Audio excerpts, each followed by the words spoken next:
empezar a dar. Aleluya. Termino esa pregunta con aquel famoso tema que es polémico porque no todos lo entienden, pero el famoso tema de la ecanastasis. ¿Se recuerdan ustedes?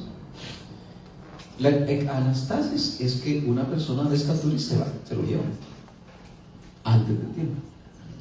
Y Filipenses 3:10 lo que dice es precisamente esa palabra, 3:10, que dice: a fin de conocerle, dice el apóstol Pablo, y a la virtud de su resurrección. Fíjese que Pablo lo quería conocer el poder de su resurrección.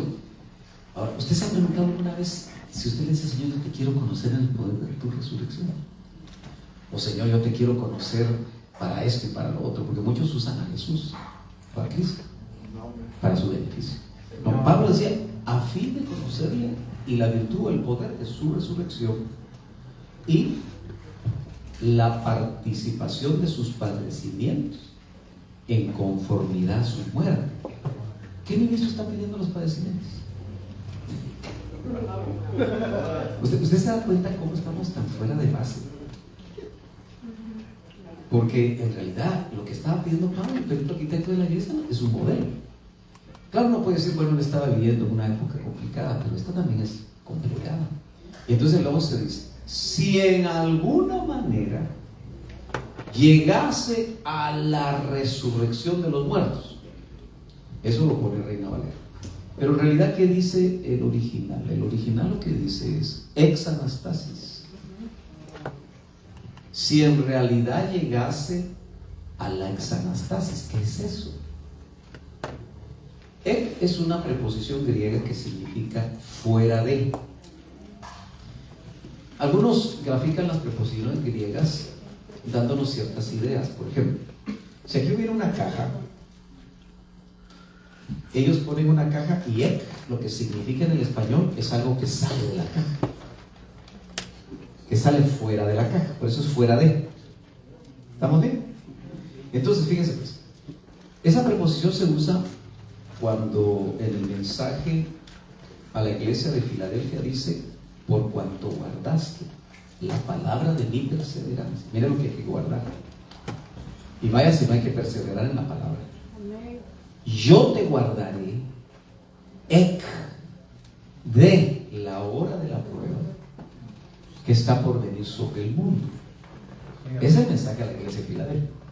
Ahora, asústense, pero hay versiones que dicen y traducen ek como en. Entonces dice: yo te guardaré en la hora de la prueba. No es lo mismo ser guardado en que ser guardado de. Porque ser guardado de es que no la vas a pasar. Ser guardado en es que te van a preservar adentro. Y hay versiones así. Entonces dice ek anastasis de los muertos. Entonces se traduce literalmente fuera resurrección, como una resurrección aparte. Entonces, ¿cómo lo interpretó el hermano Otto? Yo se los comparto. Es que si alguien alcanza estatura, es decir, que deja que su alma sea trabajada a un punto donde pueda dar estatura. Y hay un ejemplo que me parece que fue Pablo, ustedes. Por eso se asume que no lo mató Nerón, que es lo que dice la tradición de la iglesia, que Nerón lo decapitó. Pero noten que él dice en la Biblia, Gálatas 2:20: con Cristo estoy juntamente crucificado. Y ya no vivo yo, sino vive Cristo en mí. Y lo que ahora vivo, lo vivo en la fe del Hijo de Dios, el cual se entregó a sí mismo por mí. Pero en otra porción dice: el mundo me está crucificado a mí y yo estoy crucificado al mundo. ¿Qué imagen presenta? Pablo crucificado acá y el mundo crucificado acá. Nunca se tocan. ¿Está bien? Porque dice: el mundo me ha sido crucificado a mí y yo al mundo. Entonces son dos cruces, una como una frente a la otra. ¿Y cuándo se tocan? Pues él llegó a ese nivel donde el mundo ya no lo atraía. Interesante, ¿verdad? Y dice: yo he terminado la carrera. Menciona muchos pasajes donde da la impresión de que él alcanzó ese poder de la resurrección. Y se alcanzó esto, que como les digo, para muchos, si usted habla con un tradicional, le va a decir que ahí solo dice la resurrección de los muertos. Pero como hay ventanitas de revelación, y ahí es donde usted, por ejemplo, los que quieren estudiar griego, estudian griego, tienen que cuidarse de no hacer del griego su Dios, porque si no, se complica. Si por el conocimiento griego deja la revelación, no, el griego y el hebreo son herramientas que le van a ayudar, pero debe haber revelación, porque el que ilumina la palabra es el Espíritu Santo. Entonces, esa anastasis que casi ya no la mencionamos, si es así como lo estamos mencionando, algunos pudieron llegar a dar estatura. Se cuenta de Watchman Nee, el vigía de la China. Eso lo contaba mucho tu papá, que decían en la China, como es difícil porque rápido cayó China con Mao Zedong en el comunismo, y parece que lo pusieron preso a este Watchman Nee, y cuentan sus discípulos que lo vieron subir una montaña y ya no apareció más. Entonces, si fuera eso cierto, que no lo podemos comprobar, pudiera ser, porque fue un tremendo ministro de Dios. Y probablemente muchos en la historia de la iglesia pudieron haber dado estatura, quizá pocos, que no sepamos, y que pudieron haber experimentado esa fuera resurrección, como una resurrección aparte, como una especie de muerte, porque la transformación es una especie de muerte, porque dice que carne y sangre no heredarán el reino de los cielos. Pero ya me fui muy lejos. Mejor me callo. Quisiera que si nos hicieras el favor de aclarar el capítulo 20 de Apocalipsis, el verso 5 y 6. Sí. Lo voy a leer como dice. Sí. Pero los otros muertos no volvieron a vivir hasta que se cumplieron 1000 años. Esta es la primera resurrección. Bienaventurado y santo el que tiene parte en la primera resurrección. La segunda muerte no tiene potestad sobre estos, sino que serán sacerdotes de Dios y de Cristo, y reinarán con él 1000 años. Ahí está hablando de 2 resurrecciones, una primera y una segunda resurrección. La primera resurrección, lo hemos oído en algunos que lo ven como la resurrección que es la de la iglesia, la de Cristo, cuando venga de 1 Tesalonicenses capítulo 4, verso 16. Entonces, y mientras que está la resurrección de los milenianos. Entonces, que si nos hace el favor de aclarar dónde está esa primera resurrección y luego la segunda, obviamente. Fíjate que yo no veo así la primera resurrección, y solo lo voy a enseñar, y creo que tampoco el doctor la miraba así. En realidad la primera resurrección son los primeros 6 turnos de los que vimos aquí en el listado, porque es una resurrección. La primera resurrección es para vida, y solo la última, que es el 7º turno, que es lo que no se encontraron en el libro de la vida, esa es una resurrección para muerte. Entonces no se ve como una necesariamente, sino que se ve que desde las primicias de Cristo hasta los que se encontraron en el libro de la vida, el 6º turno, todos ellos son resurrección para vida. Ahora, nota que cuando tú leíste el 6, dice: mas los otros muertos no tornaron a vivir hasta que se han cumplido 1000 años. Esta es la primera resurrección. Entonces, aquí entra la faz de los que sí fueron encontrados, y los que no fueron encontrados en el mismo acto fueron al lago de fuego. Dice: bienaventurado, te voy a leer el 6 nuevamente, como aquí en esta versión dice: el que tiene parte en la primera resurrección. Por eso te digo, la segunda muerte, que es el lago de fuego, no tiene potestad en estos. Antes serán sacerdotes de Dios y de Cristo, y reinarán con él 1000 años. Hay resurrección en la parucía, que es donde inicia la parucía, donde inicia la semana 70, porque ahí está el traslado vertical. Nota que hay otra resurrección al terminar la semana 70, pero estos son los que resucitan del reino. Y resucitan para gobernar con Cristo 1000 años y le dan tronos, según lo que dice precisamente el 3, no, el 4. Y vi tronos y se sentaron sobre ellos y les fue dado juicio, y vi las almas de los degollados por el testimonio de Jesús y por la palabra de Dios, y que no habían adorado a la bestia ni a su imagen, y que no recibieron la señal en sus frentes ni en sus manos, y vivieron y reinaron con Cristo 1000 años. Este es el quinto turno de resurrección de los que vimos ahí en la lista. Entonces yo lo veo más que como, digamos, que la primera resurrección solo tiene que ver con los muertos en Cristo. Yo veo los 6 turnos y solo como resurrección de vida, y solo el séptimo como una resurrección para muerte. Solo voy a decir un detalle más en Daniel. Fíjense ustedes que Daniel, capítulo 12, al final, noten ustedes que dice el verso 13: y tú irás al fin, está hablando Daniel, y reposarás, o sea, va a morir, ¿no? Y te levantarás en esta versión dice en tu suerte, al fin de los días. Entonces yo me pregunto, ¿dónde resucita Daniel? Yo no creo que haya resucitado en Mateo 27:51, porque Daniel y todos los del Antiguo Testamento, aparte de los que ahí resucitaron, son de reino. Todo el Antiguo Testamento, para mí Daniel se levanta al final de la semana 70 para reinar. Daniel y probablemente otros que murieron en el Antiguo Testamento, porque dice, lo voy a leer en otra versión, tal vez las Américas es un poquito más clara, dice: mas tú sigue hasta el fin. Uno se pregunta qué fin, ¿verdad? Descansarás y te levantarás. Esa es la resurrección, para recibir tu heredad. ¿Dónde va a recibir Daniel su heredad? En el reino, al fin de los días, que serían esos 1000 años. Porque ¿qué hay después de los 1000 años?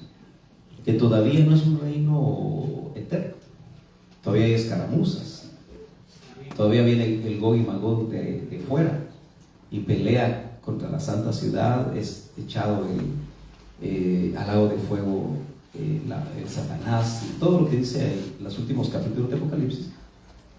Pero él se levanta para recibir su heredad.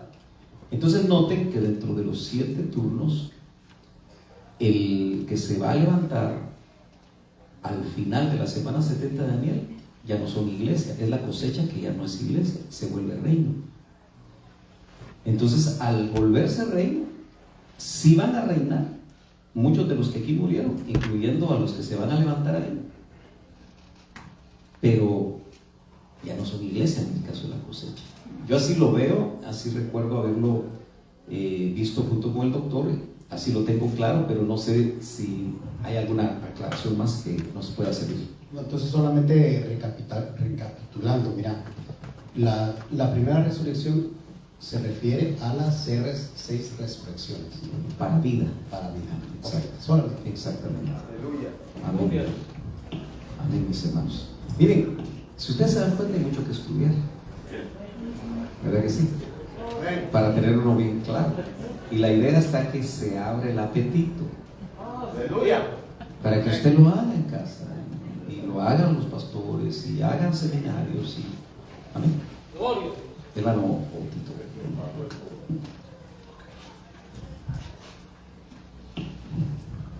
Sí, tenemos un par de preguntas escritas, hermano. Voy a comenzar con esta, que es la más fácil. ¿Por qué se partió el velo del templo de arriba para abajo? Bueno, miren, es interesante que indudablemente fue voluntad de Dios. Por eso es de arriba para abajo. Ahora, ¿qué significó eso? Fue en el momento que murió, que lo que separaba del lugar santo hacia el lugar santísimo, donde estaba la presencia de Dios, ya no iba a haber velo, pero se rompe. ¿Por qué? Porque el sacrificio de Cristo es hecho. Entonces noten ustedes que tanto en el tabernáculo de Moisés como en el templo de Salomón, en ese velo se tejían dos querubines que tenían una punta donde iniciaba el ancho del edificio y a la mitad llegaba la otra punta del ala y así el otro. Y en el huerto, cuando peca Adán y Eva, ¿qué fue lo que dejaron? ¿Qué fue lo que pusieron para que no pudieran regresar? Querubines con espadas revolventes. Quiere decir que en el pecado ya no podían regresar, porque lo que se quería evitar es que se eternizaran comiendo del árbol de la vida en pecado. Entonces a mí me llamó mucho la atención que lo que pasó ahí exactamente, si se partió por la mitad de arriba para abajo, es que ya los querubines no detenían el paso, porque Hebreos dice que ahora tenemos un camino vivo, nuevo, hasta el lugar santísimo, por el sacrificio de Cristo, por su sangre derramada. Pero mire qué tremendo, porque el sumo sacerdote solo entraba una vez al año y con sangre, y no la de él, ¿verdad?, sino que sangre ajena, y podía morir. Nosotros que tenemos el camino vivo y nuevo, casi no entramos. Qué triste el estado de la iglesia, porque deberíamos estar metidos ahí. Fíjense que ahí era donde, por lo menos frente al arca, era donde dice que Dios hablaba a Moisés cara a cara. ¿Se acuerdan que cuando estaban en la pelea con los hermanos, estaban peleando con Moisés, Aarón y María? Que Dios les dijo: ustedes son profetas, porque yo les hablo a ustedes y son profetas.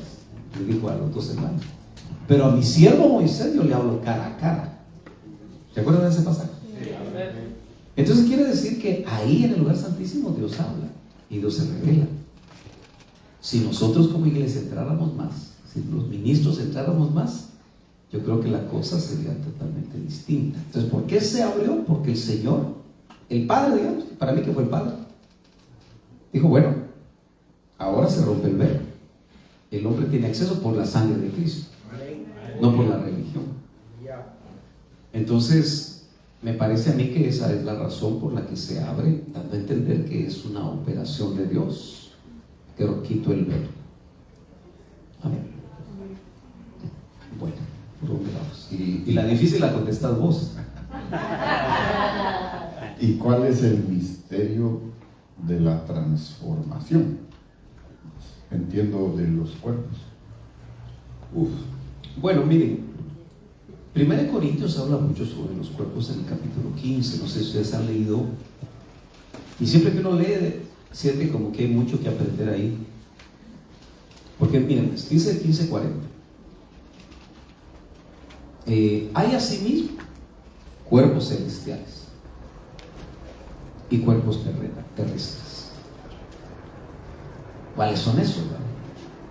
¿Será que si usted cree en preexistencia tuvo cuerpo celestial? ¿O en qué cuerpo estuvimos? ¿O solo éramos espíritus? Y cuerpos terrestres, eso sí estamos seguros que son estos, ¿no? Unos parecen tinajones y otros y otros un poquito más delgados, pero de todas maneras son terrestres. Pero noten lo que dice: pero la gloria del celestial es una y la del terrestre es otra. Hay una gloria del sol y otra gloria de la luna y otra gloria de las estrellas, pues una estrella es distinta de otra estrella en gloria. Así es también la resurrección de los muertos. Miren cómo pone un modelo para explicarnos algo y dice: así es también la resurrección de los muertos. Se siembra un cuerpo corruptible. ¿Por qué corruptible? Porque se corrompe la tumba. Se resucita un cuerpo incorruptible. ¿Pero cómo se hace eso? No sé. Pero en realidad, fíjese que hay cuerpos que al corromperse se vuelven barro, tierra. El polvo vuelve al polvo. Pero el poder de Dios Y es que fíjese que dice, el mismo espíritu que levantó a Cristo de los muertos levantará también vuestros cuerpos mortales. Es una operación de espíritu. Entonces, totalmente sobrenatural. No vamos a poder meter nuestra cabecita para ver de qué manera se hace. Pero así dice, el mismo espíritu, el espíritu de Dios. Bueno, entonces dice, se siembra en deshonra, se resucita en gloria. Se siembra en debilidad, porque esa siembra es la muerte. Se resucita en poder. Se siembra un cuerpo natural, se resucita un cuerpo espiritual. Por eso los que resucitan con cuerpo espiritual. Ahora, ¿qué características tienen? Semejante al de Cristo. Porque el cuerpo de Cristo no era fantasma, ¿verdad? Como dice esa versión. Mire, un fantasma no actúa como yo estoy actuando. Y note que Juan, en la primera epístola de Juan, dice lo que nosotros palpamos. Un espíritu no se palpa. Ahora, ¿cómo era ese cuerpo? Pero lo palparon. O sea que el cuerpo espiritual da la impresión de que parece el mismo, solo que tiene características muy interesantes. Porque, ¿qué pasará si le quisiéramos dar una explicación científica a un cuerpo que atraviesa un sólido? Bueno, los científicos dirían, es que se desmaterializó y se volvió a materializar del otro lado. Y usted sabe que hay teorías que para que, claro, usted va a decir, bueno, el hermano sabe que está oyendo y que está viendo, pero hay teorías que dicen que hay seres que para venir de las Pléyades para acá, es lo que dicen, yo no lo estoy afirmando, solo le estoy dando un ejemplo, necesitan 7 horas y están a no sé cuántos años de luz, pero dice que viajan a la velocidad de la luz, dice, y parten de E igual a M masa, energía igual a M masa, velocidad de la luz al cuadrado. ¿Ha visto esa fórmula de Einstein? No. Entonces, supuestamente ellos al viajar a la velocidad de la luz por 3 horas y media se desmaterializan. Y cuando se desaceleran a otras 3 horas y media, y aparecen en la Tierra. O sea, a veces piensan en ese tipo de cosas, pero como no somos científicos y tal vez no entendemos lo que estamos diciendo,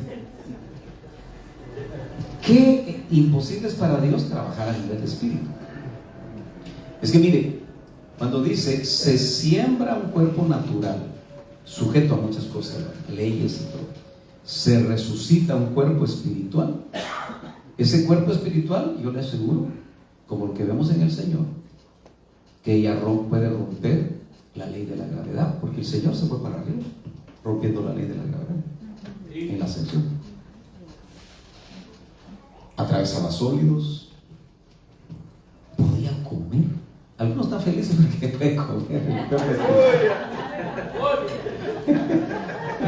Dicen también que el Señor comió, entonces dicen que se va a seguir comiendo allá arriba. Pero nota, hay muchas preguntas. ¿Qué significa todo esto? Y dice, si hay un cuerpo natural, hay también un cuerpo espiritual. Lo tremendo es cuando usted va a 2 Corintios 5, muy interesante esto, donde dice Pablo, 2 Corintios 5:1, porque sabemos que si la tienda terrenal, que es nuestra morada, está hablando de cuerpo, ¿no?, es destruida, tenemos de Dios un edificio, una casa no hecha por manos, eterna en los cielos. Ahí siempre entendemos que es un lugar, pero sigamos leyendo. Pues en verdad en esta morada gemimos, anhelando ser vestidos con nuestra habitación celestial. ¿Cuál será esta? ¿Una casa en los cielos? ¿O será otra cosa? Yo me llevé la gran sorpresa que cuando dice nuestra habitación celestial aparece la palabra oiketerion, de oikos, casa, que significa habitación o morada. Pero fíjese que esto solo aparece Mire lo que dice Van.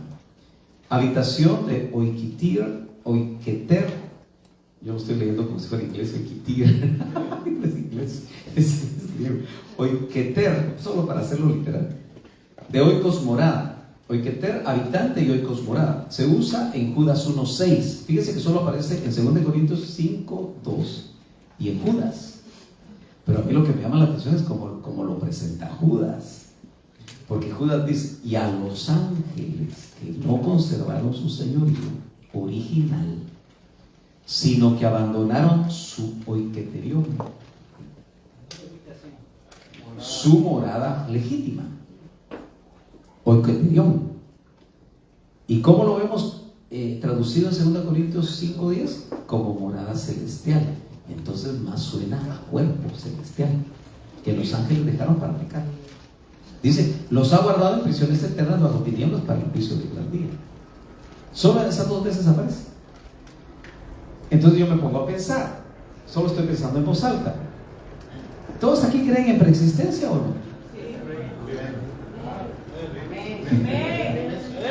Bueno, porque si creemos en preexistencia, la pregunta es: ¿qué habitación o qué cuerpo tuvimos? Yo no creo que sea una respuesta fácil. ¿Qué dice usted?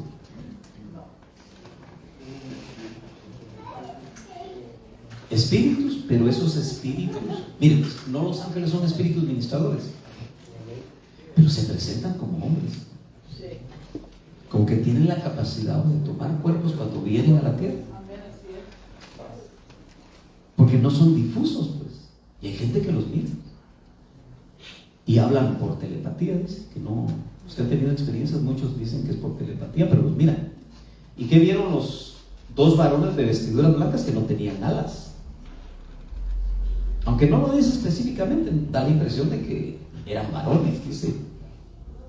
No dice ángeles, pero eran ángeles. No sé si saben de qué estoy hablando. 1:8 de Hechos. Va. Y le empiezan a hablar y dan doctrina y todo. Entonces, son espíritus, pero toman cuerpo. O tienen un cuerpo que se manifiesta de muchas maneras. Fíjense que son. ¿Usted nunca les ha dado duda cuando los de Maús dice que el Señor iba con ellos y no lo conocían, pues? ¿Y por qué no lo reconocieron? Lucas 24 dice que no lo reconocieron. Que hasta que les partió el pan, les abrieron los ojos y supieron que era Él. ¿Será que tenía la capacidad de cambiar de forma? No sé. ¿Qué dice usted? Pero obviamente son características muy interesantes de un cuerpo espiritual. Entonces ya sabemos que definitivamente el cuerpo, miren, yo no sé si esto es un poquito descabellado, pero me da la impresión que el espíritu tiene cuerpo, el alma tiene cuerpo y el cuerpo tiene cuerpo.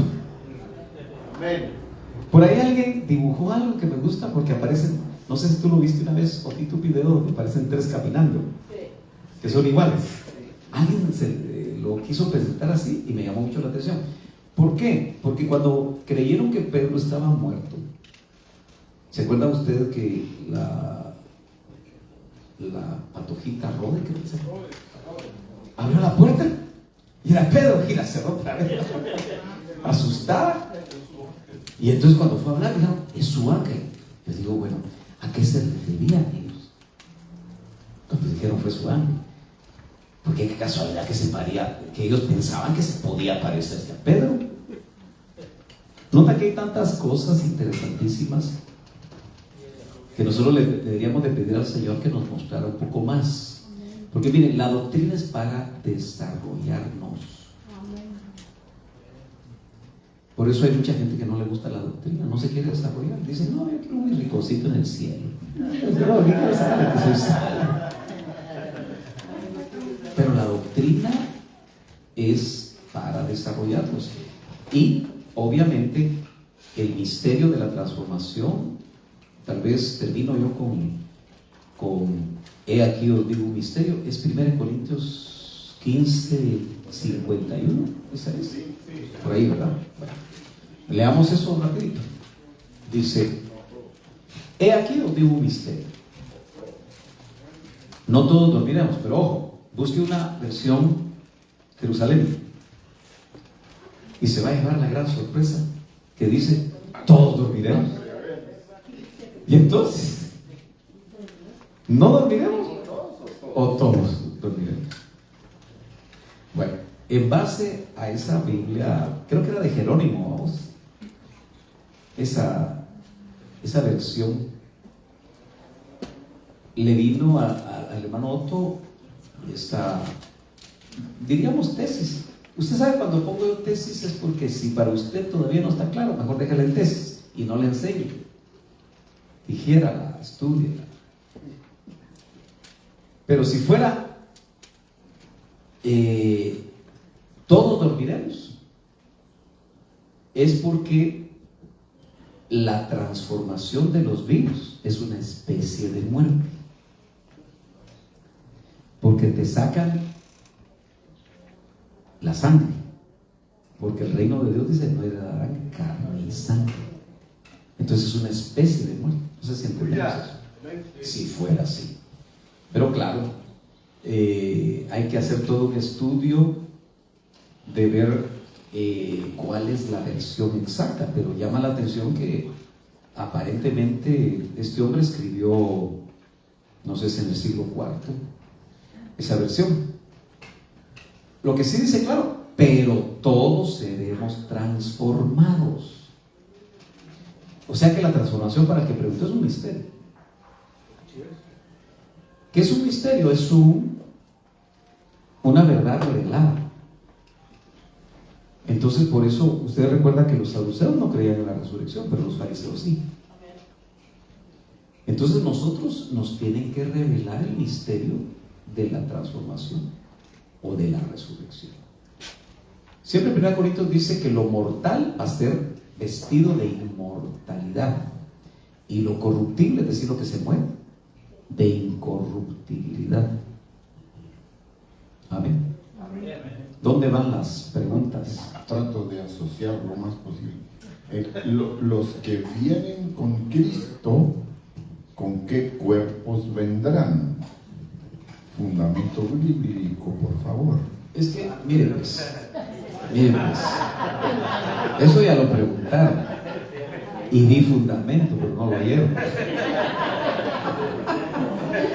Porque yo hice una pregunta, y la pregunta que yo hice es que los que vienen en 4:14 dice: así Dios traerá también con él a los que durmieron en Jesús. Entonces, dormir en Jesús es morir, ¿no? Entonces la pregunta fue: ¿cómo regresa? ¿Cómo viene? Él sí ya viene con cuerpo espiritual porque resucitó. Pero a menos que sean los mismos que resucitaron en Mateo 27:51, a menos que sea ese grupo al que dijimos que el hermano Otto le llamó el cuerpo místico de Moisés, porque ellos sí resucitaron con cuerpos. Entonces vendrían todos con cuerpo y sería cuerpo espiritual. Pero si no son ellos, tendrían que ser espíritus los que vienen con él a tomar cuerpo en la tierra y a integrarse con el alma, porque esa es la resurrección, la integración del ser tripartito. No sé si me entendió el punto.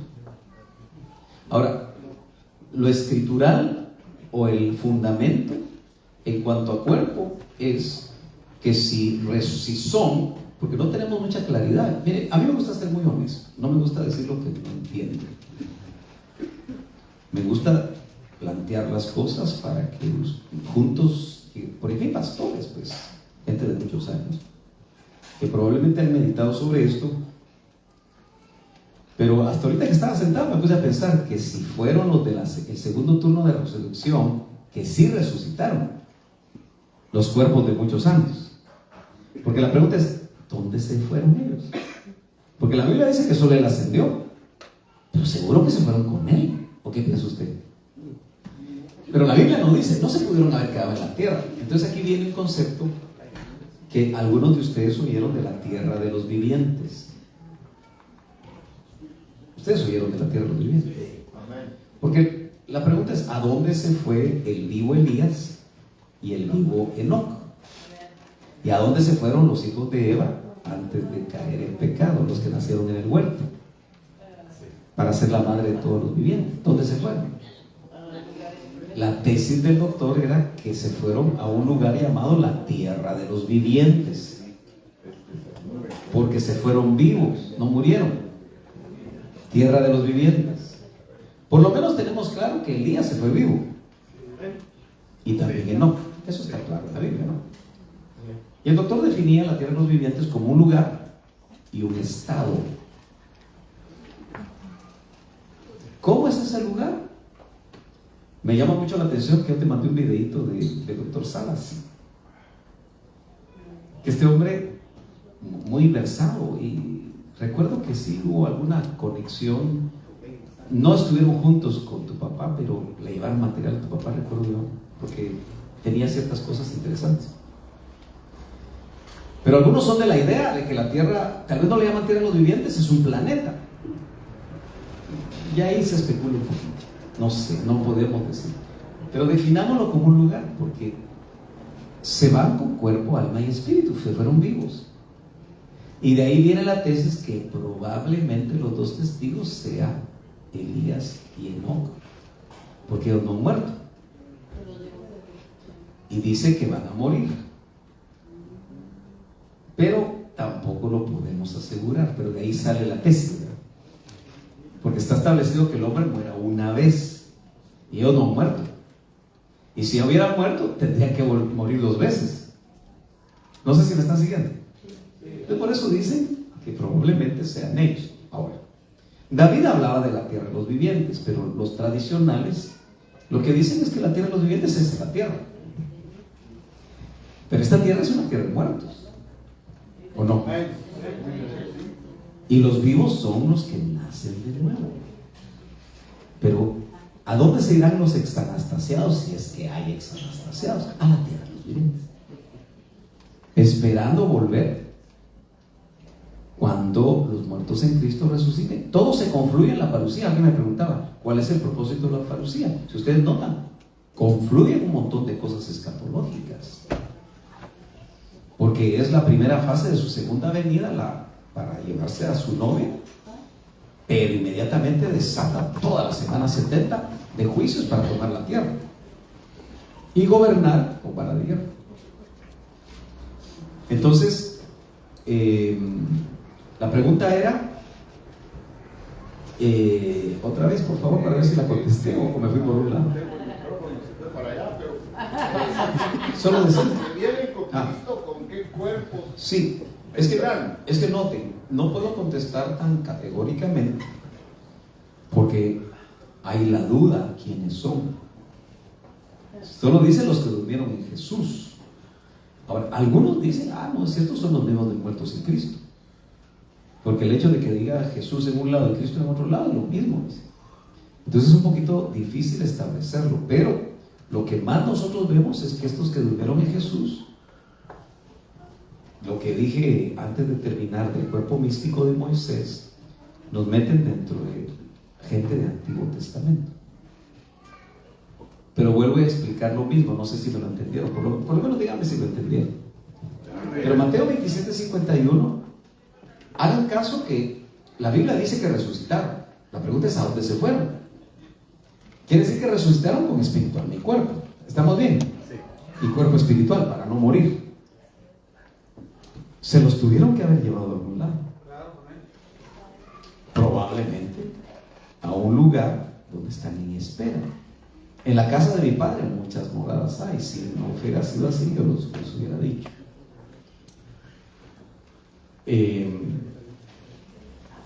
Puede ser que estén en esferas celestiales ya, y que sean de los que vienen con el Señor. Si son ellos, ya vienen con cuerpo espiritual, y respondo a la pregunta. Pero ¿y si no son ellos? No sé si me entienden el punto, que no puedo ser dogmático ahí. Sí son ellos, porque no tengo suficiente luz para saberlo. Porque ya ve que hasta nos cuesta ponernos de acuerdo si eran contemporáneos o no, y no lo podemos asegurar completamente. No se puede asegurar completamente. pero más suena como que eran contemporáneos porque eran testigos de algo que vieron abajo. ¿Otra? Ahora se va a Hermano Oscar, Aquí solo quería. vos vas a solucionar todo de una vez. Yo recuerdo que decía el doctor Ríos, decía, puede ser que estén en la morada del Padre. Muchas moradas. Ajá. Quiero leerles aquí el pasaje, porque ¿cuál es la mejor versión, hermanos? ¿Por qué? Porque una aclara más que otra. Entonces, aquí voy a leer el pasaje ese que estaba leyendo, Sergio, 1 Corintios 15, 51, 52. Dice las Américas, dice, aquí os digo un misterio. No todos dormiremos, pero todos seremos transformados. Pero me gusta esta otra versión, la BTA 2003. Dice, todos a la verdad resucitaremos, mas no todos seremos cambiados en hombres celestiales. Como que la transformación, no todos van a recibir la transformación y no todos van a ser celestes. Esta otra, voy a terminar con la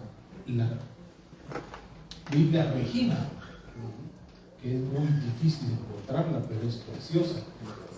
Decime dónde la tenés para Ahí ir la tengo. mandar un comando. Ya no la venden. Pero esa dice, el 51 dice, atended, os voy a declarar un misterio. No todos ciertamente moriremos, pero sí todos seremos transmutados en un instante, en un pestañear de ojos, al sonar de la última trompeta. Dice, interesante, hay varias trompetas. Al sonar de la última trompeta, pues se dará la orden al son de la trompeta. Los muertos resucitarán incorruptibles y nosotros seremos transmutados.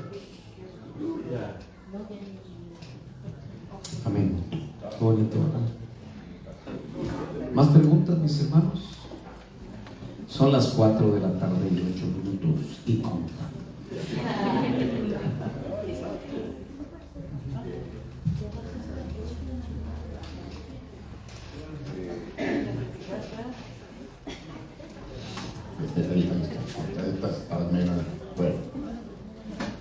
Si hay adulterio en el cuerpo y adulterio en el alma, ¿cómo sería el adulterio del espíritu del hombre? O en el espíritu del hombre. Buena pregunta. Bueno, acuérdense ustedes que lo que Satanás quería de Jesús era que lo adorara. ¿De acuerdo? Si lo hubiera hecho, hubiera sido un pecado del espíritu.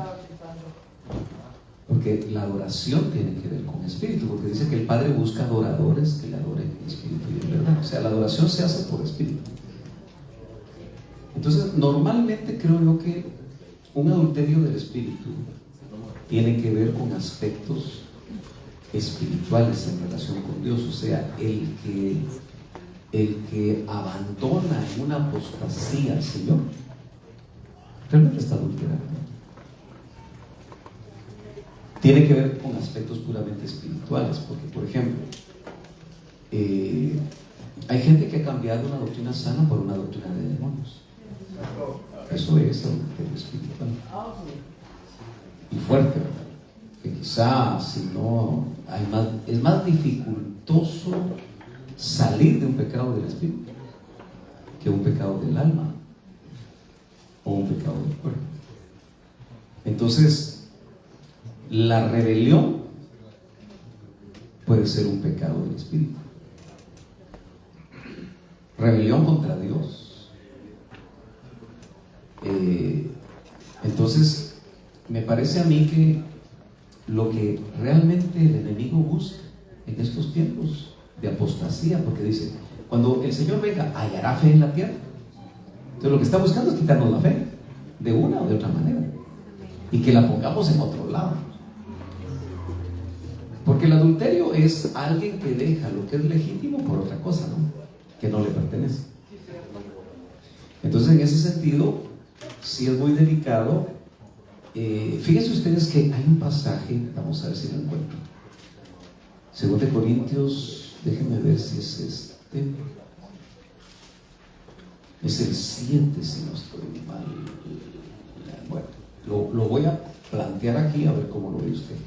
Dice, 2 de Corintios 7:1. Por tanto, amados, está refiriendo a los cristianos de Corinto, teniendo estas promesas, limpiémonos de toda inmundicia de la carne y del espíritu. ¿Cuál será la inmundicia del espíritu? Tiene que ver con eso que estamos hablando. O sea, fíjense pues cómo los de Colosas estaban batallando en el capítulo 3 con un culto a los ángeles. No sé si usted ha visto eso. A ver si lo encuentro. Déjenme ver dónde está. Pues el 2. Permítanme un momentito. Fíjense que el culto es a Dios, ¿no? Nunca a los ángeles. Incluso los ángeles que hablaban con Juan, donde él se postró a adorar a uno, dijo: levántate, yo soy ciego también. ¿Se acuerdan? O cuando aquellos hombres querían adorar a Pablo, y a quién era el que lo acompañaba. No me acuerdo quién lo acompañaba, pero ellos se rasgaron las vestiduras y dijeron: nosotros somos hombres. Pero déjenme ver dónde está esto. En Colosenses, no sé si es el 2 o el 3, si ustedes me ayudan, aparece el culto a los ángeles. ¿Dónde está, Dios mío? No sé por qué no me aparece esto. Sí, Colosenses 2:18. Mire pues, se lo voy a leer del 2:16. Por tanto, nadie os juzgue en comida o en bebida, o en parte de día de fiesta, o de luna nueva, o de sábados. Los de Colosas, la iglesia de Colosas estaba siendo asediada por gente de la ley, judaizantes, que les decían: ok, crean en Cristo, pero guarden esto, guarden lo otro, guarden aquello, lo cual es sombra de lo por venir, mas el cuerpo es de Cristo. En otras palabras, si ya tienen el cuerpo, ¿para qué siguen con las sombras?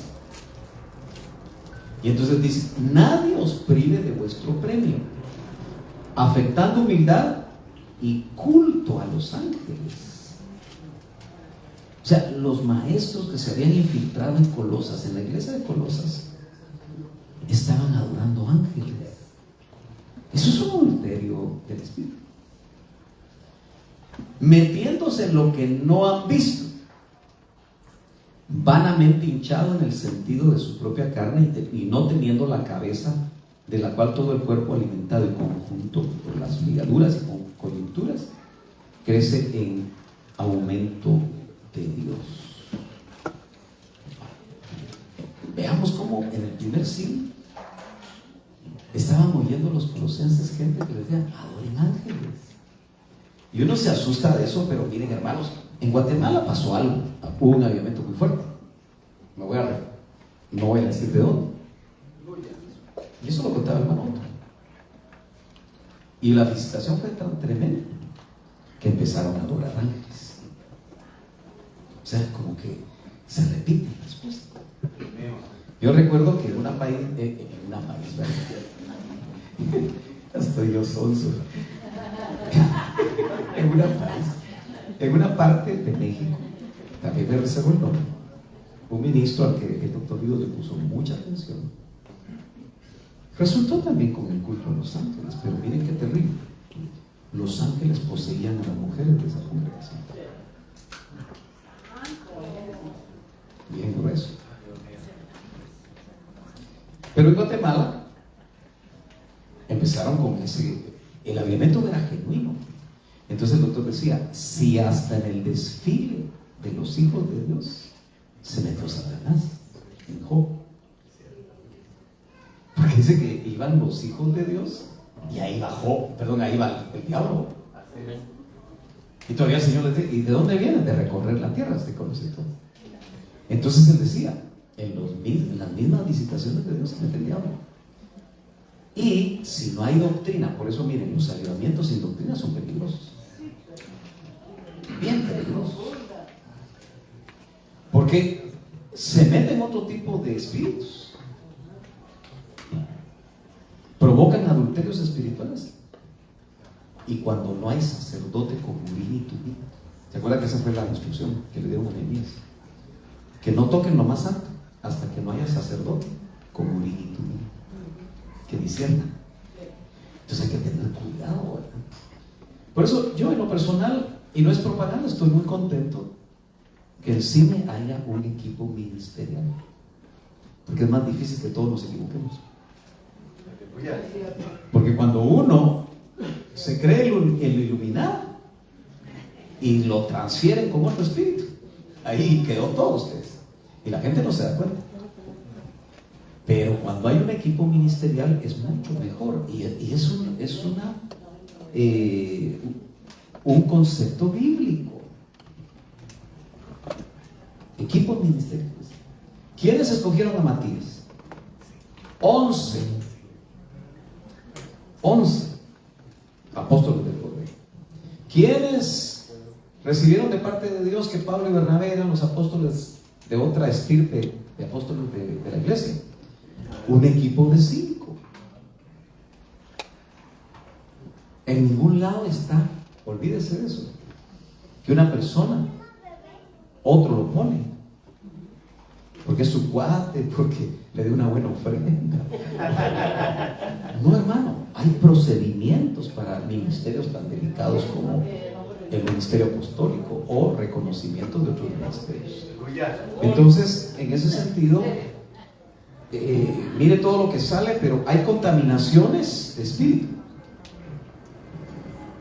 Y una contaminación de espíritu puede provocar lo que Judas dice, los 2 veces muertos. Porque nosotros una vez tuvimos un nacimiento espiritual, ¿verdad? En la preexistencia. Pero morimos por el pecado. Morimos una vez espiritualmente. ¿Estamos bien? Y por eso os es necesario nacer de nuevo. Ya nacimos de nuevo. Puede haber la posibilidad de una apostasía irreversible de morir otra vez espiritualmente y ya no hay chance. Le voy a probar aquí eso en Hebreos, donde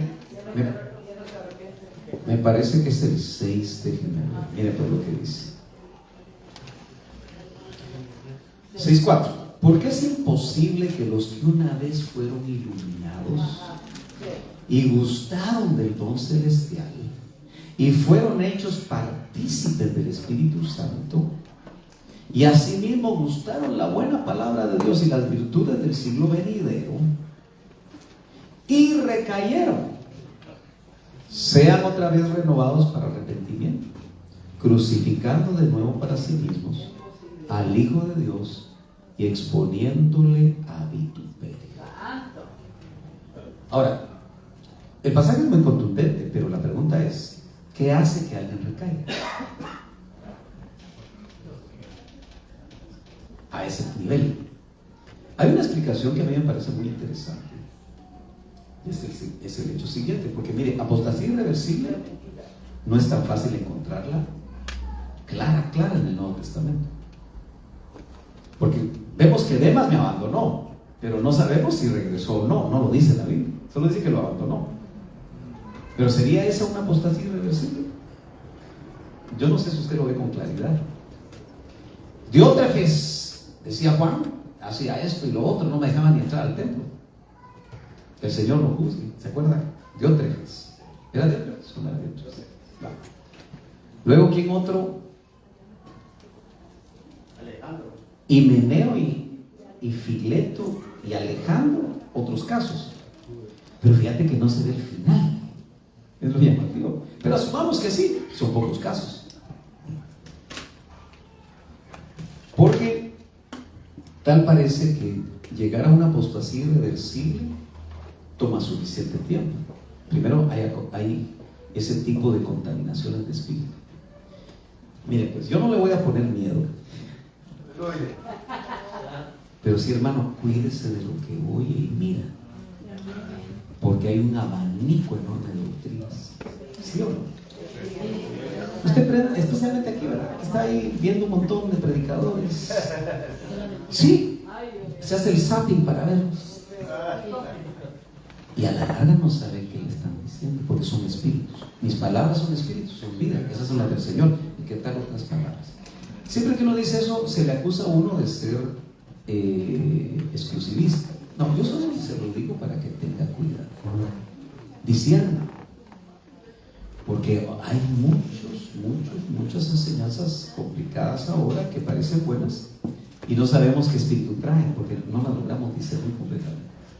Bueno, entonces la explicación que dan es que esta carta se le escribe a los expatriados, ¿se acuerdan? Entonces muchos piensan que los judíos que se convirtieron, algunos en esa transición de ley a gracia, de reino a iglesia, algunos todavía iban, quizá guiados por los judaizantes, a hacer sacrificios. Pues se acuerdan que los judaizantes lo que querían era que hicieran un montón de cosas a la par de la enseñanza, porque estaban en transición. El mismo Pedro, ya ven que comía con los gentiles y después cuando miraba a los de Jacobo, ya no comía con ellos, y Pablo dijo: eres un hipócrita. Pues a veces hay que cuadrarse unos a otros, ¿no? Pero sin personalizar, porque Pedro al final sí se enojó. Después dice: no, Pablo lo que recibe, muchos los indoctos lo tuercen, pero se nota que no estaba peleando con Pablo.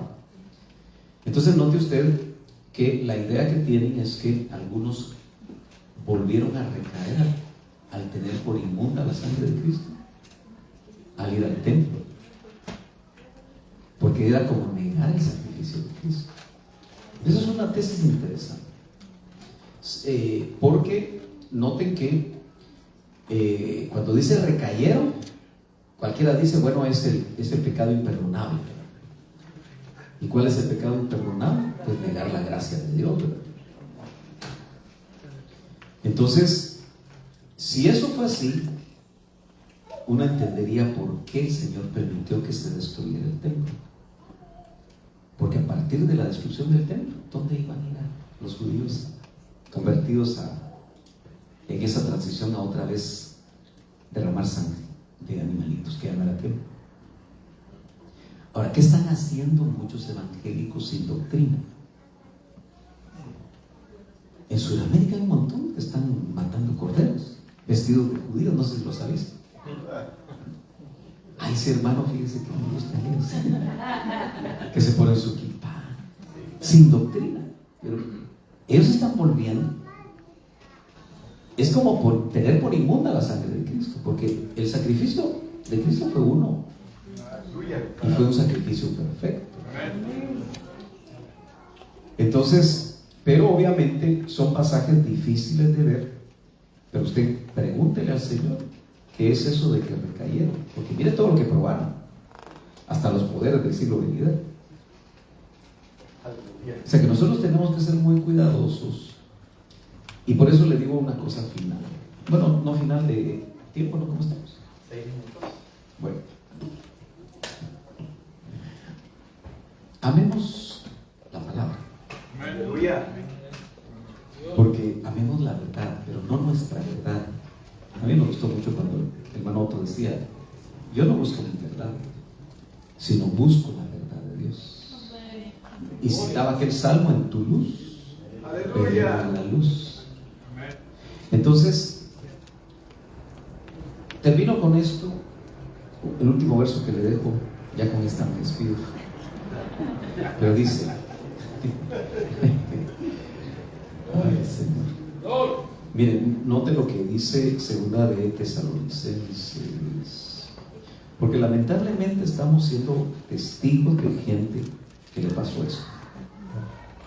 Dice: y aquel inicuo cuyo advenimiento es según operación de Satanás, con grande potencia y señales y milagros mentirosos, y con todo engaño de iniquidad en los que perecen, por cuanto no recibieron el amor de la verdad para ser salvos. Hay que tener amor a la verdad. Por tanto, pues, les envía a Dios, a los que no tuvieron amor por la ley, operación de error. Y es Dios el que lo envía, para que crean a la mentira. Uno se asusta de lo que algunos predicadores dicen, ¿no? Dice, ¿cómo se puede cumplir esa cosa? Pero ellos creen a la mentira de parte de Dios, porque los entrega para que sean condenados todos los que no creyeron a la verdad y antes consintieron la iniquidad. Entonces, mire, por alguna razón usted está aquí.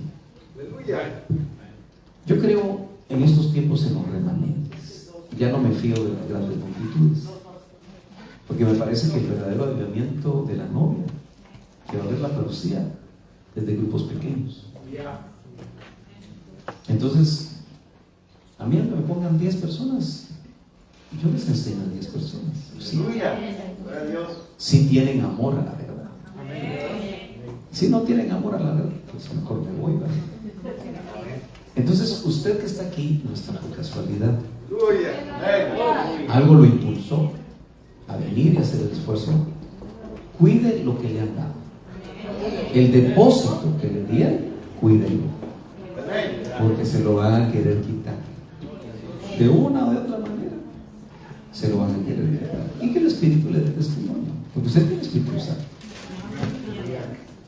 Por lo menos creo que todos los que se fueron no se fueron porque no estaban de acuerdo, sino se tenían que ir. Sí, porque uno cuando no los conoce a todos dice, bueno, no sé si alguno se viene levantando por ahí. Dice que va al baño y se fue. Amén, mis hermanos. Dios los bendiga. Un gozo compartir con ustedes. Amén.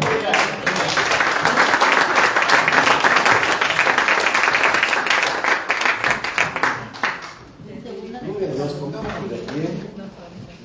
Siempre terminamos con una oración con nuestro pastor coordinador de la área, pastor Tito. Y siempre agradecidos a todos los pastores, esposas de los pastores, obreros, discipuladores, todos los que han hecho el esfuerzo desde muy lejos. Que Dios les multiplique la fuerza. Y hemos escuchado grandes verdades, así que de pie vamos a orar en el nombre de Jesús. Gracias. Cerramos nuestros ojos en este momento final de esta noche.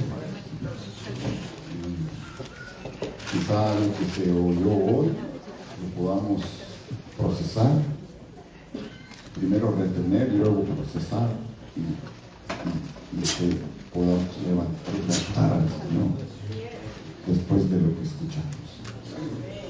Vamos a irnos con la bendición del Señor, excluyendo a todas esas fuerzas negativas de nosotros que querrán arrebatar lo que estamos recogiendo como para nuestro acervo, en el nombre de Jesús. Padre Santo, Padre bueno, Padre de toda bendición, Padre Celeste que estás allá, santificado sea tu nombre, Señor. Que tu reino inunde este lugar, que tu reino inunde nuestras vidas, Señor. Sea hecha tu voluntad en nosotros como se hace allá. Agradecidos por los favores, agradecidos por la misericordia, agradecidos por el perdón recibido ya. En tus manos nos encomendamos, en tus manos nos entregamos, Señor. Estamos acaparando tesoros en los cielos. Y ahora nada ni nadie podrá arrebatar la bendición que llevamos de este evento, Señor. En el nombre de Jesús, cúbrenos, envuélvenos, protégenos, mi Dios. Y que podamos ser de bendición a otros. Que podamos compartir con otros estas verdades que alimentan el ser interior. En tu nombre, mi Señor. Gracias una vez más por tomarnos en cuenta en tus proyectos, Señor, en la participación del ensanchamiento del reino. Gracias, Señor, en tus manos estamos, mi Dios. Tú conoces los corazones de cada uno, Señor. Ahora veo las manos levantadas, entregando algo de nosotros para ti, Señor, en ofrenda sobre el altar. Ofrendas vivas sobre el altar. Amamos tu venida, Señor. Amamos tu inminente aparición, Señor, que transformará nuestros cuerpos, transformará nuestra manera de pensar, transformará nuestros cuerpos. Esa es una realidad. Lo creemos, lo tomamos para nosotros. Promesa de aquel que juró por sí mismo que lo hará en medio de nosotros. Gracias, Señor. Unimos la fe, la poca fe que podamos tener cada uno, pero con la fe unida todos, Señor, salimos victoriosos de este lugar, enfrentando a las huestes en los aires, en el nombre poderoso de Jesús.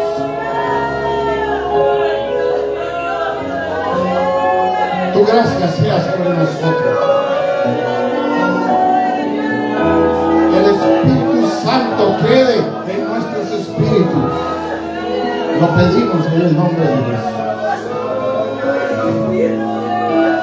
Estás manifestando, Señor, tu presencia. Muévete en medio de nosotros, Señor. En una despedida espiritual. Muévete, Señor. Muévete. Ministra el ser interior. Y rabasa.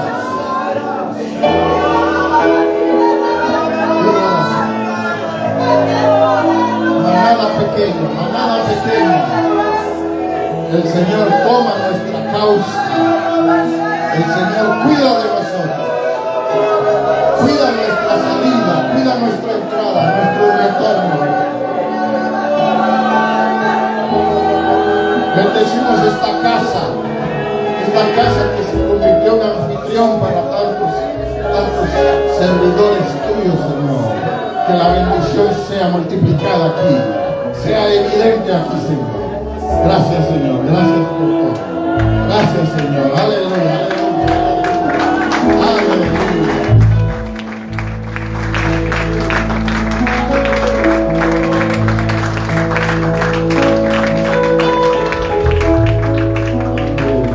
Amén. Bendito. El Señor es con ustedes, amados hermanos. No sé si hay instrucciones finales o estamos libres para otro capítulo.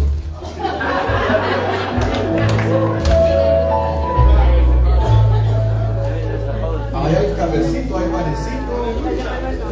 El culto en la noche es hasta las 7 de la tarde. Seguirá Pastor Santos Noriega del campus. Todos son invitados. Los que tienen que ir en camino, que Dios los bendiga, Dios los guarda. Es un privilegio servirles y canalizar. Dios les bendiga. Dios les guarde. Denle una ofrenda de palmas al Señor Jesucristo. Terminamos. Aleluya.